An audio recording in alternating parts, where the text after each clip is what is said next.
Hi, you're watching Velo News TV. I'm Neil Rogers here with Astana's Chris Horner before the start of Stage 3 of the Tour de Georgia. Chris, Astana doesn't have the leader's jersey, but it sure seems like you guys are riding like you do. Well, keeping everything in check, of course, riding a little bit. Yesterday we didn't have to do much work. That was really the sprinters teams doing the work.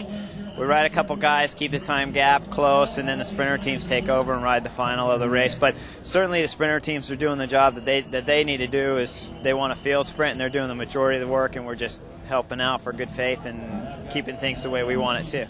Yeah, the break didn't stick, but on Stage 1, interesting composition with yourself, Julik, Pena, and Danielson in the break. Talk about that. Yeah, for us it really wasn't an ideal move. I think I was one of the favorites in the group, but you're in a group of 14. And so when you're in a group that size, if everyone sits up in the field and we gain 10 minutes and they all start attacking me, I can't cover 14 guys. Someone gains 2 minutes on me. Or you're in a group of 14, I flat, I have no teammates around me, they don't wait for me. The whole race is lost. But if we go back to the field, if I flat, I got teammates around me that can get me back on. If Levi flats, he's got teammates that can get him back on.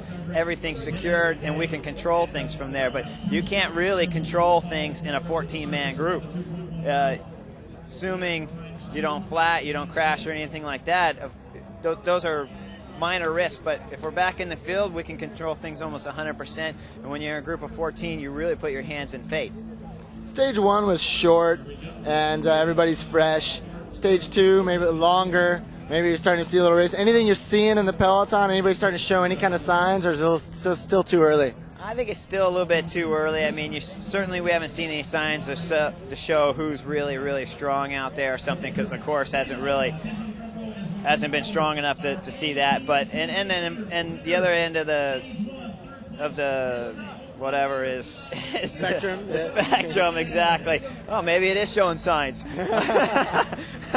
That might be just signs of being tired, sleepy tired. But anyways, the other end is you haven't been able to see. It hasn't been hard enough racing to see who doesn't have form either. So we're going to have to wait. It's going to come after the time trial, and maybe we see it the day after the time trial. And of course, you're going to see it on Brasstown Ball. Yeah, it seems like the day into Dahlonega, that's going to be the real day where you start knowing what's coming up for Brasstown. And we're here. We just talked to George Hincapie. We're here in Lokvist. It's a little sick.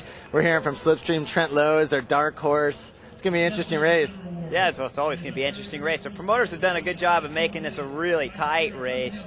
These shorter stages, the not-so-hard stages, the team time trial, that's really short, so the individual time trial, I think it's what the promoter's trying to do is keep everybody as close on time as they possibly can. Yeah. To the point where even just like you said, a flat tire in the wrong moment could be decisive. This race, realistically, for our team, for Levi specifically, is he's got miles upon miles where he can lose the race, and he only has about 3 to 5 miles where he can win this race. Yeah. Chris, thanks for the time. Thanks.